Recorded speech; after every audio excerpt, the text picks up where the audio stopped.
எடுத்துக்கொள்ளலாம். உறுதிமொழி எடுத்துக்கொள்ளும் போது படிவத்தில் உள்ள வாசகங்களை மட்டுமே படிக்க வேண்டும். அதை கூட்டவோ குறைக்கவோ கூடாது. உறுதிமொழி எடுத்துக்கொண்ட பின் உறுப்பினர்கள் அந்த படிவத்தில் கையெழுத்திட்டு பேரவை முதன்மை செயலாளரிடம் கொடுக்க வேண்டும். அதற்கு பிறகு உறுப்பினர் பதிவேட்டில் கையொப்பமிடுதல் வேண்டும்.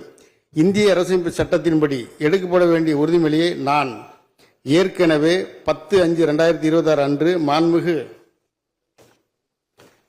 ஆளுநர் அவர்கள் முன்னிலையில் எடுத்துக்கொண்டு விட்டதால் இப்போது நான் முதலில் உறுப்பினர் பதிவேட்டில் விதிகளில் குறிப்பிட்டுள்ளபடி பேரவை முதன்மை செயலாளர் முன்னிலையில் கையொப்பமிடுகிறேன்.